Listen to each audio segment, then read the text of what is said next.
Today he will talk to us about our industry and changes that are real changes that are happening today. But before we invite him on board, and actually let me tell you, after he's done talking about the future of our industry, I'm going to take him into a private room in the back and ask him what stocks I should invest in. Hopefully I'll be a rich man soon. Now, I just want to talk a little bit about what Beko has been in the past. As you know, we have focused all our energy, innovation capability, R&D on a few areas.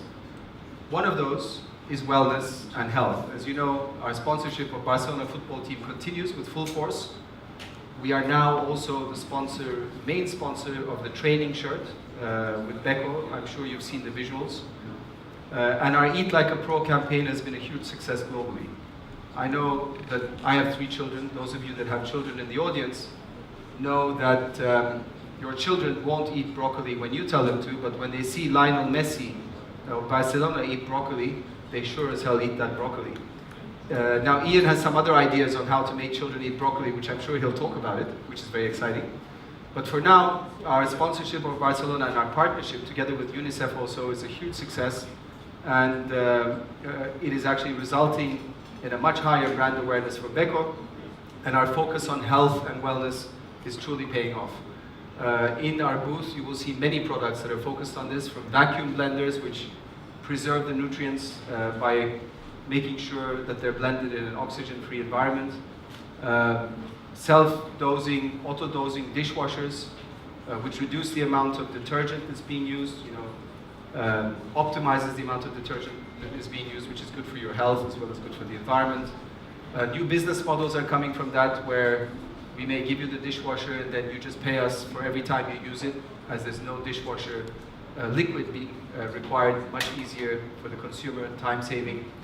Many features, from steam coming across into all our cooking options, raw cooking options where the food is cooked under a certain degree but then broiled so that it tastes very good but actually retains all its nutrients. There are many areas we're focusing on. But another area, another pillar, I should say, is connectivity. Connectivity and digitization is changing all our lives. We're all connected. We are using increasingly connected devices and IoT in every aspect of our lives. Now, we see connectivity a little bit differently. We see it as a way, of course, respecting your privacy. We see it as a way that we can understand how you use the appliance much better than in the past. We can design better appliances by gathering data on how these appliances are actually being used.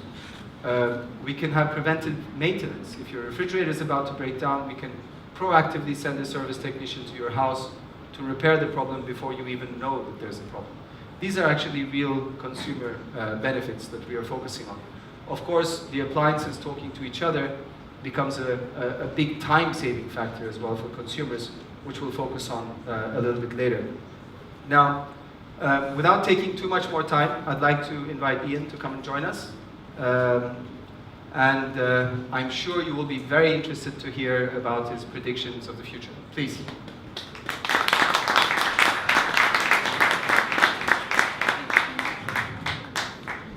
Welcome, Ian. Why don't I start with a few questions just to throw things out, and then we can free flow with discussion and go take it anywhere you'd like to do. Our lifestyles are changing. Externalities, politics, economics, the way our families live, all of this is changing. How do you see the future of our homes and how we live changing? Well, firstly, let me thank you for inviting me here. It's always a great pleasure to talk about innovation. I think there are 3 major trends which are going to affect our future homes. One is that we're seeing far more urbanization, but almost 80% of the population of the world are moving into cities. But obviously we're seeing the world population increase as well. So that means a lot more people are going to have to live in limited amount of space. So that means that inevitably that houses are going to be smaller. So there are some big implications for that. Your devices in your industry are going to have to be more compact, they're going to have to do more things. But also, if you're living right next door to very close neighbors, those devices are going to have to be very quiet. Another big trend is that these things, things like washing machines and dishwashers, they require water, and that's in very short supply. And for the next 20, 30 years, until we get new water purification technologies becoming cheap, we also have pressure on the water supply as well. So they need to be very efficient. But the third big trend is that because of new technologies such as IT and people being able to find debts or being able to find theatre going on locally or being able to organise their lives and do tourism, people are trying to squeeze more and more into every piece of life.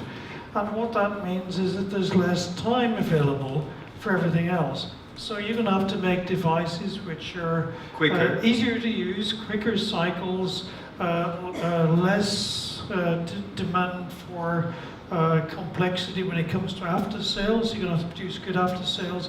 All of those things which allow you to use a gadget with less time, even making them easier to use. These things save valuable minutes or valuable hours to allow people to get on with things in life that they want to do. I mean, well, I'm very happy to hear this because at Beko we've been focusing a lot on saving time of consumers. We have a new technology which we'll showcase for the first time here. Actually, it's called what we call Aquatech.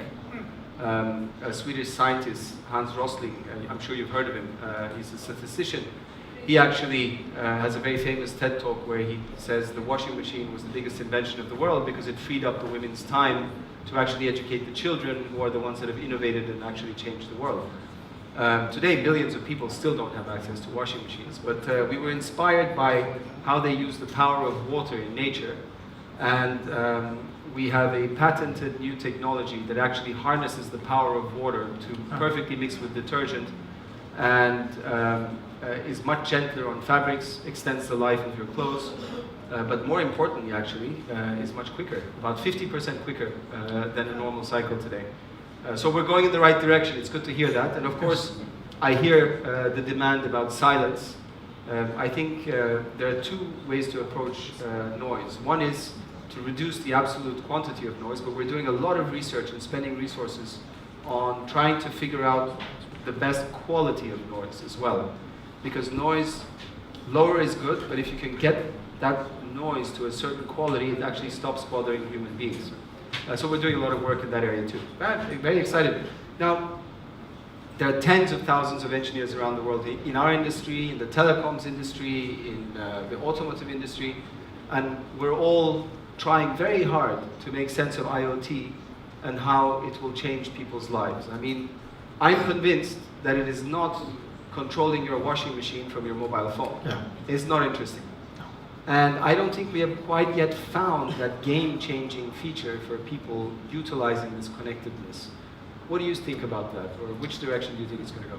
Well, I'm exactly with you. I've never ever understood why somebody would want to switch their, to run their bath from the office or control their microwave from the office.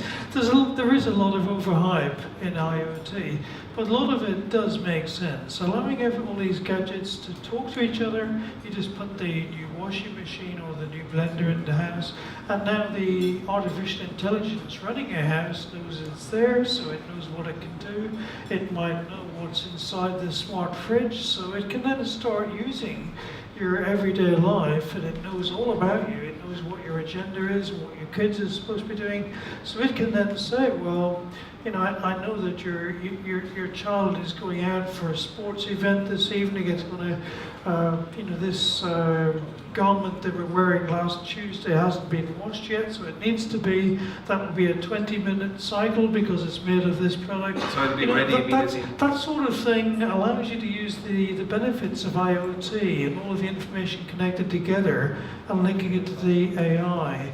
It allows it to work out how it all can work more efficiently. Yeah, the way we see actually, in the washing machine example you used is a good one.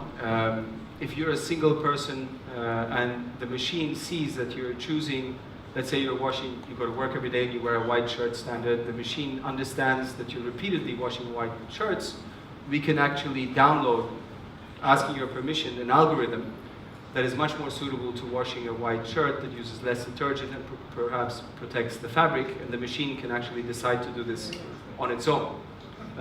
This will be a big user benefit. Talking about washing machines, actually, I'd love to show a quick video of our Aquatech new machine, if you don't mind. I don't know if I'm in the way.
The main benefit here being the 50% time saving, of course, which is huge. Yeah.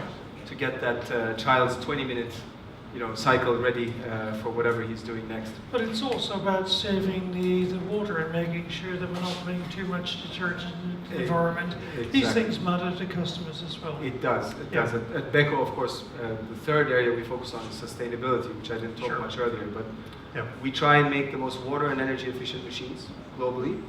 But also we care a lot about recycling our appliances, which I'll talk about a bit later.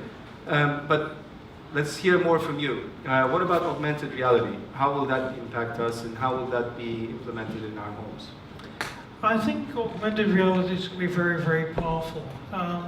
At the moment, there are not very many headsets available, and they're quite expensive. But give it another few years, we should expect that those will be quite robust. And I think that by about 2025, most people will be using augmented reality with fairly lightweight headsets, maybe as lightweight as the glasses I'm wearing. You can put red laser devices, or even active contact lenses can come in around about that period.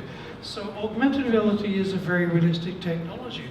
And what it does is it links together everything from the virtual world, everything online, into everything in the real world. So you can overlay whatever you want. So for a parent, they might glance at one of their children, they'll be able to see how much exercise have their children done this week, what nutrients might they be short of, what really should we be cooking for dinner. When they're not looking at the kids, they could be seeing electronic paintings on the walls or a nice beach outside the window. But the kids will see a totally different world. The kids will be living on a spaceship, where they're fighting off zombies and aliens and cartoon characters and sports heroes wandering around. And that's the kind of thing that augmented reality does. It allows you to bring computer-generated images into every aspect of life and make it all much more fun. So, you have a program called Eat Like a Pro. You could actually be cooking like a pro with some top chef that you like cooking alongside. And of course, they're fully integrated via Internet of Things into the appliances to make it all happen on time. And they could almost physically be with you through this augmented reality. So it's about integrating all the best from the internet and entertainment worlds into the physical world. Yeah, I'm very excited by augmented reality. I'm just a little bit worried that if I'll be able to get it off my kids and if they'll live in a different world permanently. But otherwise, I see the benefits very clearly. We've started using augmented reality in some of our factories. So a technician in Istanbul can actually fix a problem in South Africa by wearing the goggles and actually seeing what the technician in South Africa is seeing. So it's allowing us to be much more efficient. It's only a matter of time before this moves into the homes, I agree. But how about robotics? What do you think about robotics, robots in the home? I think that's very important. At the moment, a few geeks have got, robotic vacuum cleaners, and we'll still have some of those. And, technically, dishwashers and washing machines are robotics, but we don't really think of them in that way. In the future, we're going to see an awful lot of robotics, and the sort of thing on Spielberg's film AI, they had a cute little teddy bear. And I think the young children will have those sorts of things. In 10, 15 years' time, you can build those. And the kids will form very strong emotional bonds to those. Around about the time that we're trying to encourage them to get away from obesity and towards good diets and so on, they might not listen to the parents, but they might listen to their cute teddy bear friend. I see. And by the time they grew up, of course, we've got the full-sized Android-type robots that do all of the housework and the cleaning and interact directly with all of the kitchen appliances and so on. I think that realistically, a lot of houses will have those. The brand new ones will be quite expensive. We're probably talking about the same price as a mid-range family car. But in the same time frame, people aren't buying to have the cars because self-driving cars are coming on. So you don't need to spend that. You can spend the money on an Android. And just like cars, there'd be a very rich second-hand market. So most houses will be able to afford to get into the household help robots. How much time? What kind of time frame are you predicting for this? I think it'll start in the 5 to 10 year time frame, and by 2050 most houses will have some sort of home help androids. Yeah, we've been predicting androids for house help and already mowing the grass, cleaning the pool, cleaning the windows. These are all automated. But actual androids, has been a subject of science fiction for a long time. It's the first time I hear the little teddy bear entertaining and probably training also and educating the children at the same time. That's fascinating. I wish it was today, because I can't control my children. If I could pay for a teddy bear, I'd pay anything, How about health and longevity? Something that's very, very important to all of us. How do you see that aspect of human life developing? That's developing very quickly. We have quite a lot of people who are involved in a much healthier lifestyle, trying to do that, and using their, the wristbands and all sorts of things to try to get into that. But a lot of the IT allows them an awful lot of opportunities to do that. A lot of other people are not following that pattern. We're seeing an increase in obesity worldwide, not just in any one country, but worldwide, a very large number. And I think I've seen estimates where almost a third of adolescents are becoming obese. That is a really big problem. So what the challenge is to get those people to move from that obesity type lifestyle towards a healthy living lifestyle. And I think that encouragement from home robots or from AI or technologies like augmented reality that make the foods more exciting can make a very big impact. So for example, I don't like eating broccoli, children don't like eating broccoli, but you put it into one of your vacuum blenders and you make some sort of a paste, and you put it into one of your futuristic 3D printers, and then you can make 3D printed dinosaurs and stick those in the children's lunchbox.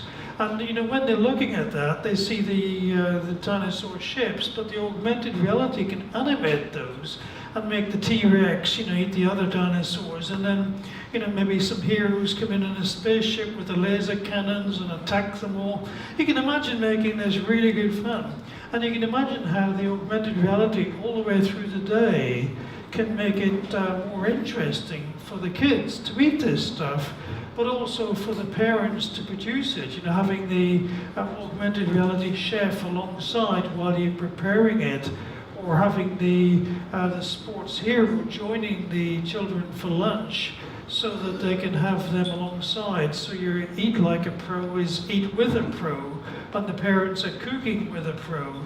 You can see how these things all will link together to make a system that makes eating healthy much more exciting. But I've talked enough about where these trends are going and how it might affect some of the demands on your industry as a whole. But as a business, let me ask you one final question. As a business, what are you doing to prepare for this, to preserve your survival? Well, we're relentlessly investing in not just connectivity, but user interfaces and computer image recognition, as well as what you're seeing here is a collaborative robot. We have what we call an archery garage, which is a fast prototyping lab. We are continuously trying to improve and gain an edge on our competitors by introducing technologies to our product, which are generally available for either very premium brands or very high price points. I call this democratizing technology. And I believe this is the true differentiator of Beko, bringing these technologies and making them available to masses. Sure. But I'm fascinated by what you've said, and I'm taking away a few notes. One, I wish the teddy bears were here today. Second, eat like a pro, eat with a pro. That's a fantastic idea. Why not actually have Messi from Barcelona come and join the dinner table? It's very possible. It's just basically algorithms and some computer imaging, and the technology exists today. These are very good ideas to implement. And cook with a pro also is a great idea. I hope you didn't trademark those before you came here. With that, actually, thank you very much. Ian, I think we've used up our time, but we'll be with a lot of the press later together to answer questions. I'd like to invite, Thank you. With that note, thank you. I'd like to invite, we have a small panel now. Our wellness expert, Jasmine, UNICEF Program Manager, Valerio, and our Chief Marketing Officer, Zeynep, will actually take over. Thank you very much for listening to us. Hello everybody, my name is Jasmine Hemsley. I'm a self-confessed food lover and a massive advocate of wellness, 360 view on living well. I'm a firm believer that in this hectic, fast-paced world that we're living in, that health and happiness and good well-being are well within our reach. Over the years I've come to realise that health is about so much more than just what you're eating. It's about how you eat it, when you're eating it. It's about your attitude to food, it's about your environment. All of these things have a huge impact. And in this technology-driven world where we've moved away from a more natural way of living, we need to be using technology to bring that human touch back into our lives. My work over the past decade has been to inspire and educate, taking a 360 approach to health, meeting people where they're at and taking them on a journey. My TV show is aired globally and I have a cafe in London, 3 best-selling cookbooks, all encouraging a more hands-on approach to home cooking and well-being. So basically, I'm personally a home cook who wants to see fresh, nutritious food back in the kitchen and on our tables. So that's why I'm delighted to be here today with Beko, as I believe philosophies are renowned. And I'm a firm believer that those small key changes can have a huge impact in our everyday lives. And I think the products Beko are developing come from a very similar belief. So I'm here with Beko today not only to act as a host, but also to find out a bit more about these exciting initiatives, Eat Like a Pro, which I believe can make such a difference to the lives of future generations. So to tell us a bit more about this, I would like to welcome to the stage, this is Beko CMO, Zeynep Yalın Uzun, I had it right earlier, I had to just then. And UNICEF Program Manager, this is Valerio Ivi. So thank you very much. Jasmine, thanks. Thank you, take a seat. Thanks.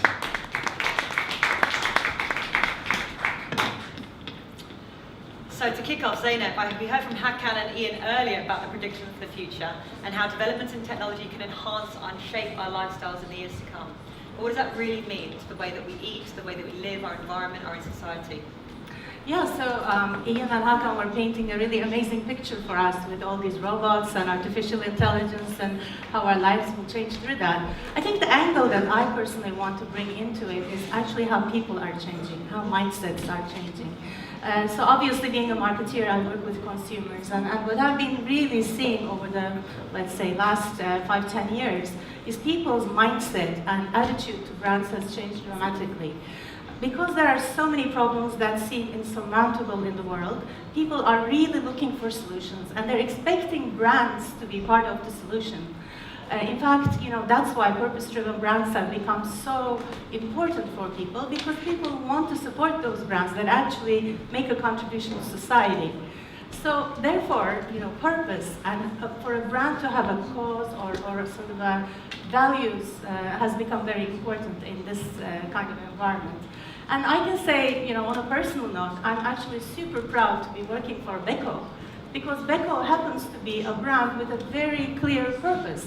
The purpose of Beko is to ensure that future generations are healthier. And that, for me, is really something I can personally sign up to. And that's why I think this whole thing about Eat Like a Pro is super exciting. But going back to the robots, I can see Ian there. It was very inspiring what you told us. I know that you work with Ayurveda, which is a 5,000 years old wellness kind of teaching, let's say.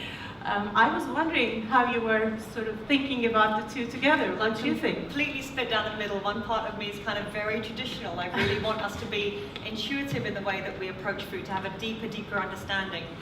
But then the other half of me, I have to remain very open-minded, because as Hakan was saying, I argue with my partner via text, which if you told me that 10 years ago, I wouldn't have been able to understand how that's possible. But if we can combine an encouraging, a more 360 way of living, a more intuitive way of living, with making bespoke nutritional information very accessible, then we can really marry, and we can put the two together. I think we can really progress in a very healthy direction. But so what are the things about the trends in the future, in the very short term? I know we've got cooking with pros, eating with footballers in the future, but what about the immediate future? Yeah, the immediate future, obviously, we've been looking at this topic of wellness with Beko for some time now, and when we started looking a bit deeper into it, one of the issues that we saw that was arising quite clearly was the topic of childhood obesity. And of course, Valerio's here, he'll tell us a lot more about it going forward. But when we started looking into this topic, we were actually quite astonished, because I don't know if you guys were aware, but at the moment there are about 41 million kids who are actually malnourished. They have acute malnourishment. And in fact, it's a topic that we hear a lot about. Now, compared to that, there's 52 million kids who are obese. Wow. And you hear very little about that. So when we started seeing those type of statistics, especially the statistics showing an exponential growth in child obesity, pointing to figures like by 2025 there's going to be 70 million kids who are obese, that we started getting really worried. And we thought that we could do something to contribute to this agenda. And that's sort of how the idea of Eat Like a Pro was born. And in fact, last year at IFA, we announced that we are going to put sort of ourselves into this kind of agenda as Beko, and that's sort of what we've been working on for the past year or so. Now, on a more personal note, I'm also a mother, and I've got 2 kids, and being a mom, I actually know the feeling of helplessness when you are actually trying to get your kids to eat healthy. So my daughters are lovely, and when they were growing up, I knew I had to feed them, with the best food, healthiest food, but it was very hard to convince them to not eat the pizza or the burger or the potato chips, but really to eat the fish and the broccoli vegetables. I sometimes, felt very helpless. And I know that you work a lot with this, and I know you have kids too, Valeria. Do you have any tips for me? What can I do? I don't yet have kids, but I have been working with children and their parents over the past 10 years. Actually, the parents can be as bad as the children when it comes to certain food. This is true. And so it's been very fun working with them. One particular guy told me straight away, I don't eat parsnips, I don't eat cauliflower. So I cooked him a parsnip and cauliflower jambalaya, and he ate every last drop. And then I realised, it's the flavours, and it's if he didn't know, I realised he was quite scarred from being told he had to eat those vegetables when he was young. So as an adult, he decided, I'm not eating those when I'm older, I have a choice. So suddenly I'm presenting it in a different way, he loved it. Children, we work with developing their taste buds, at another level by sneaking the vegetables in. While also getting them into the kitchen. I know we talked about this yesterday, where the children are holding the food, they're connected to the food, and then they're quite proud that they've made the food and are more likely to eat it. I lived with one of my best friends and her son for 4 years, from the age of 4, and he almost had an allergy to vegetables, in that he would be very sick at the idea, or even if he tried to eat it. But I brought out a spiralizer in the UK, which became very popular. So this made courgettes, butternut squash, cucumbers into noodles. And eventually he would make those for his mum because he loved to do it. It was a machine. And then eventually he started to eat it. And I'm pleased to say he's now 10 years old and eats his vegetables. But it was, you know, his mum had despaired. At 4 years old, she thought, what can I do? Yeah. So you have to go for the mental and the physical. And obviously, as parents who are very hardworking and not enough time, it can just be like the last thing you want to do is fight with a child about eating food. But what about the sport? How does the sport come into this? Well, obviously sports is a very powerful tool. It brings people together. You know, we're partners with an amazing club, Barcelona, which has a lot of admirers around the world. Also kids being amongst them. And one of the insights actually we discovered was, again, you know, being a mom, I kind of know this as well, that kids actually listen to their idols much more than they listen to their parents. I think the parents in the room would probably agree with me. So it's a lot easier for them to see Messi or Piqué eating broccoli to convince them to eat broccoli, because then they start looking at broccoli differently. If those guys are doing it, there must be something good about it. And this is exactly the insight upon which we based the film I'm going to show you in a minute. So this was the film with which we launched the campaign. Maybe let's just take a moment to take a look at it. Let's have a look. What for lunch? Broccoli. Do you know who eats broccoli?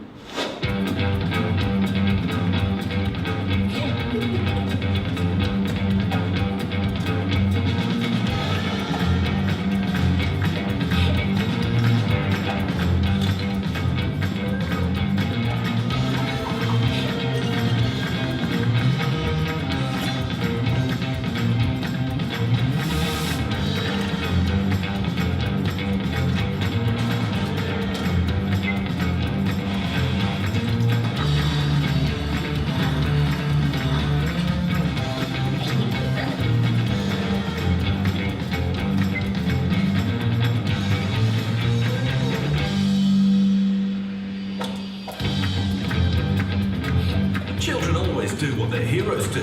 Introducing Eat Like a Pro with Beko Home Appliances.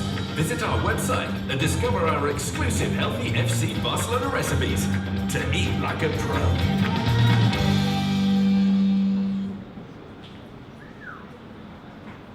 Well, I'm not even a football fan, and I'd definitely eat my broccoli if they came into this kitchen. That's a fantastic campaign. I love it.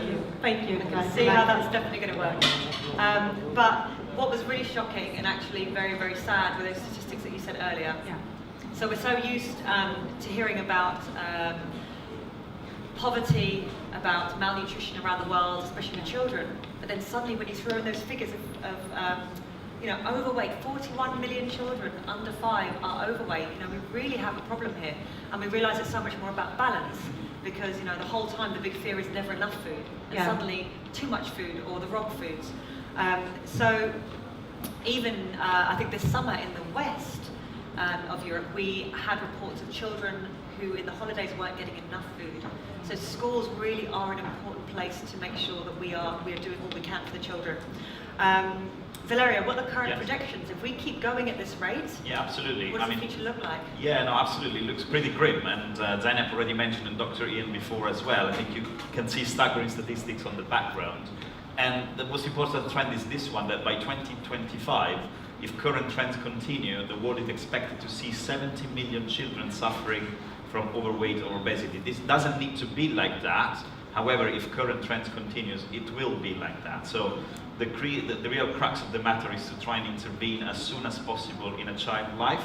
You know, UNICEF has been historically recognized as working with children on a number of issues, but not on obesity, focusing more on malnutrition and, you know, emergencies. Now we are increasingly recognizing that actually there is a double burden. You know, the burden of malnutrition is matched with an equally challenging, you know, problem of overweight and obesity, as Zainab was mentioning, that there's pretty sort of similar numbers, and therefore we need to work with that. And it's the first time for our organization to actually get heavily involved on childhood obesity, and excited to be doing that with like-minded brands like Beko and Barca Foundation. Is the first time we're partnering with a global private sector actor to do that. And what is interesting to notice is that childhood obesity is not just a poor country problems.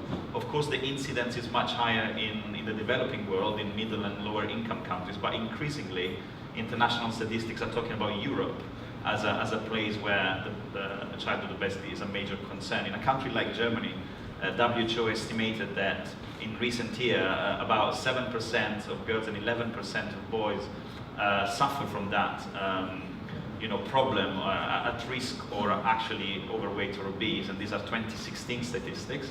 And if you look back 20, 30 years ago, it wasn't as bad. So in the 80s, it wasn't like that. So it's a problem now. It's a problem now. Yeah. And it's becoming more and more so. So yeah, definitely. And you talk about obesity and say, well, why do you want to act now? It's a problem that you may intervene a bit later, but I think Dr. Ian said it before, not only adolescents, but children needs to be tackled as early as possible, because the long-term effects of obesity are difficult to actually resolve and challenge when you grow old. Even in children you're at risk of developing cardiovascular disease, wow, propensity to develop type 2 diabetes, you're at risk of a lot of health problems which interconnect also with psychosocial issues. You could say mental health issues.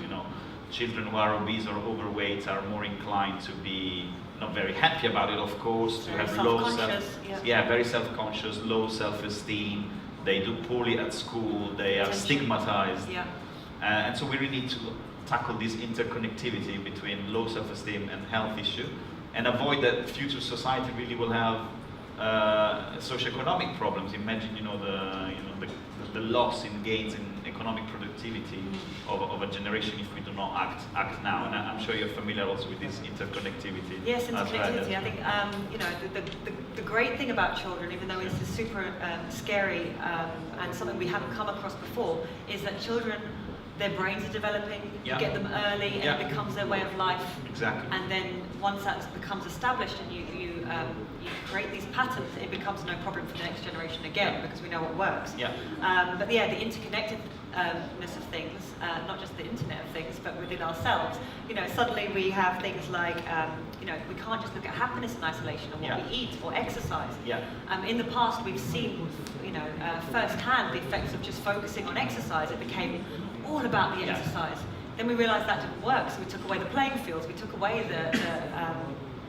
the focus on exercise and started to look at calories. Yeah. And now we're realising we can't just keep isolating food as a calorific idea. We have to look at everything in context with each other. Absolutely. But with the children, we have this opportunity. We get them young, we set them on the path to something better. I know that in schools already, things like meditation and mindfulness, something that we didn't really value before, something that the East absolutely valued, has been introduced with incredible results. Attention span, behavior, being able to make better choices in the way they eat. Yes. Kind of silence and downtime that we don't get in a very noisy, technology-driven world is so important. And I'm a big advocate of meditation and a big advocate of Ayurveda, and all of these things are now, with science, being recognized. This ancient traditional wisdom is being recognized, but maybe not fast enough for maybe ourselves and the younger generations now. So we need to actually equip these young people with these guiding principles straight away. And what you're doing here with the footballers and their role models is so brilliant. Thank you. Yes, we absolutely see the same trend that people are looking at wellness in a much more holistic way. And when we think about our role in all of this, obviously there are two things that we can really bring to the party. One of them is with technology, of course, because we can make some products that are actually going to make life easier for parents that are trying to find their way in this kind of nutritional maze, let's say.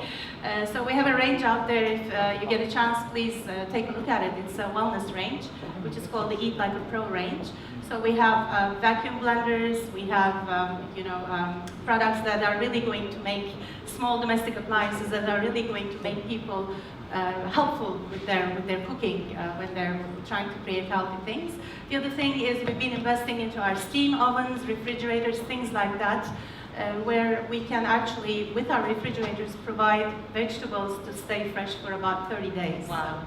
it's kind of our commitment to develop products that are going to be helpful. The other area, of course, is awareness, which is the work that we've been doing with UNICEF and also Barcelona. We are working with Gerard Piqué. He's our spokesperson for this campaign from Barcelona. And with that kind of effort, we really feel we can raise the profile of this issue, and that's one of our big chunks of work. Wonderful. Can I just ask one thing, one request? Could you please put a little touch keypad for children lower down on the appliances that you make, just because I had my friend's 1-year-old over the other day and he had managed to turn on my washing machine, turn off the dishwasher, start the TV, and because he loves the buttons, you know, and it's so intuitive for children. Buttons. Fake buttons, thank you. Buttons. It's a good idea. You know, and it's great because we know it's, you know, the children can relate to the footballers maybe because the footballers, I'm guessing, were not eating their vegetables either when they were young. You know, let's face it, bitter vegetables are not a natural taste for a child to immediately want to eat, and I'm sure they struggled with it. So what did the footballers say? So funny you should ask that. We were very curious about that ourselves. So we asked them, and this is what the guys have said themselves. Let's watch.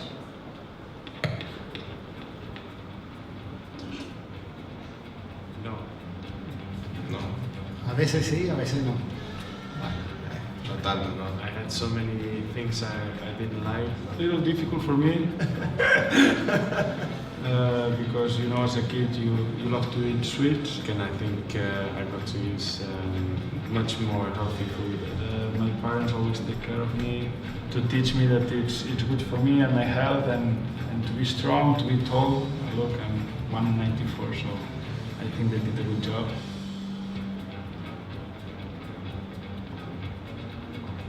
I'm doing this, and if I do a good job and I eat well, then I can have whatever I want. Cuesta un poquito, pero creo que también después con los años entiendes que es muy importante. With my former club, they told us what to eat. I got used to be healthy, to eat healthy. C'est vrai que surtout par rapport au foot, elle me disait que si je mangeais pas ces légumes, j'allais pas aller m'entraîner, que j'aurais pas assez de force pour m'entraîner, donc au final ça finissait par rentrer dans ma tête et je les mangeais. Que estaba obligado a comer y que era una excusa para no intentar comer la verdura. That's fantastic. So habit change is possible, as you can see. Via technology that you're bringing, Beko, that's fantastic. So can you remind us how the campaign actually works for those of us that weren't around last year? Yeah, so actually we started talking about this earlier in the year with the film that you've seen, but then we did something that really brought a lot of people into the game. So you know, El Clásico is the big event of, you know, the sort of Spanish league every year. It's where Barcelona meet their rivals Real Madrid. And during this match, we did something that was never done before, which was actually to remove our name, our brand from the sleeve, and to replace it with the Eat Like a Pro hashtag. Now, most of that would be a brand no-no, wouldn't it? Why would you take your brand off the sleeve? But you did, you placed it with the We hashtag. did. So people were really curious about it. They were trying to understand why this brand would do something like this. And that was exactly what we were after, because we were trying to create a conversation about this, raising people's attention to the issue of obesity. And this is also when we partnered with UNICEF, because then we sent out an invitation to everybody out there who was concerned about this issue, saying, please share this hashtag, and for every share, we are going to pay UNICEF €1 to contribute to this cause, which UNICEF will use for all the educational programs that they're doing around it. So that's sort of how we hyped up the campaign, and something amazing happened, and I think this is true of brands with a purpose. A lot of people connected so much with this that within 11 days we had 1 million shares, which was something we never expected to And happen. 1 million shares means 1 million euros. Yeah. 1 million euros. In 11 days. Wow, that was genius. Absolutely, absolutely. Money well spent because Yes. they will put it to good use in a lot of places. But also, you know, one thing that we noticed is obviously the match is played in Europe, but we had people connecting from as far as, you know, Asia, Thailand, Korea, everywhere in the world, because obviously Barcelona has a big following. Around 650 million people watched that game, and you know, a lot of people really made it a mission to get their friends and family and everybody around them into this as well, which is how we got the 11 days, 1 million shares. I think another mark of his success actually is that not just the football club Barcelona getting involved, other players from around the world also got involved. They were so inspired, and obviously this is such a great way of reaching the children. They all came together and got on board. Absolutely. So we could really feel that there was a lot of traction with this idea. Many people were concerned with it. So that's the food, and what about movement? Because I know that growing up, I got to play outside after school, on the weekends. You know, in my community I had a bike, and my mum put a kitchen timer on my bike handle, set it for 1 hour, every hour I reported back, and I was out and about and having fun, and lots of movement and fresh air. But when we actually moved later on, we actually moved to Germany, and my mum went straight to work, and suddenly we didn't know the community, so I wasn't allowed really to just go out and play. So TV and books became what I really did. Yes. What's happening with children today? Are they able to get outside and play? I'm imagining not in this. You're absolutely mentioning a crucial factor. Of course, you said before, you know, we shouldn't be considering as a sectoral intervention, just focus on one, but there is definitely interconnection between access to physical education, school sports, and a healthy lifestyle and good health. So you're right, you know, there are some other staggering statistics that basically say that access to physical education in school is very poor and very limited in many parts of the world. In a region like Latin America, which would be the focus of our partnership, you would expect, you know, there are sports lovers, they produce amazing footballers, they definitely have a culture of sport, yet in many remote areas of the region, schools are not equipped with qualified PE teachers, they don't run physical education as part of the school curriculum. It's not seen as, you know, academically seen as better, absolutely. and then they sell off the playing fields. Yeah, absolutely. And so this is an amazing impact on then the health outcomes of children as they grow, yes. And so your programs are already starting in Latin America? Yeah, absolutely. So thanks to the partnership with Beko, we are starting our operationalization of the program in Latin America. Where the problem is more acute, right? Well, yeah, it is estimated that around over 20% of school children are either overweight or obese, and they do not have access to quality education and good information about healthy foods and nutrition. I mean, this is a global issue. I want to just clarify that we're starting with Latin America as a sort of a pilot. We are really two global brands with global presence all around the world. We hope to tackle this globally around the world. We need to really make sustainable change and have the world get rid of this problem. Well, I think when governments and schools across the globe see this, they will be inspired straight away. Please give us the program. That's exactly the strategy. So we want to start with 6 countries, target about 500,000 children, Brazil and Mexico to name but a few of the countries. We will use school as entry points, but we will not just focus on the education sector. As you rightly say, it's a holistic approach. So we will work with families, with caregivers, we will do awareness raising campaign, but we'll also work with government to do policy change. We want to make sure governments understand that they need to own this issue, the issue of childhood obesity, and really put in practice policies to actually tackle it. Wonderful. So we're talking about the interconnectedness of things. So you're going to go into the grassroots, you go into the parents, and you go into the government. Yeah, all dimensions, from grassroots to systemic change. So this is the fastest way to create change, really, isn't it? So thank you very much for that, Valerio, for bringing us up to speed on the details of it all. How is Beko going to fund this, Zainab? Yeah, so we've actually extended our partnership with Barcelona for the next 3 years. We're going to continue. It's a long-term partnership. We've already been partnering them for the last 4 years, and this is kind of on top of that. And I just really want to thank Barcelona as well for their big commitment to this campaign. They really, believe in the cause just as much as we do, and they've been fantastic partners for us. Same thing for UNICEF. We've recently started working together, but we do plan to have a long journey on this one until we can really make a dent in the problem. And of course, thanks very much to the media as well and to our consumers, because people are really helping us to make this into a big sort of awareness. And the support from both media and consumers is much appreciated as well. So we see this as sort of a longer journey until we can really make some difference in the problem. And what I do want to say is, the journey will continue hopefully until we have healthy future generations, which is our purpose and mission as Beko. Brilliant. Well, I think that was massively inspiring. Totally widened our perspective for all of us on the global problem around the world. And I think that brings us to the end of our time. I'd love to do questions. So thank you once again for coming along and sharing all of this. The campaign is fantastic. UNICEF to be able to go and take this now and work around the world. Thank you. I hope you found it informative and interesting. So thank you from all of us. Enjoy the rest of your time here with IFA and have a great day. Thank you so much. Thanks. Thank you. Thank you.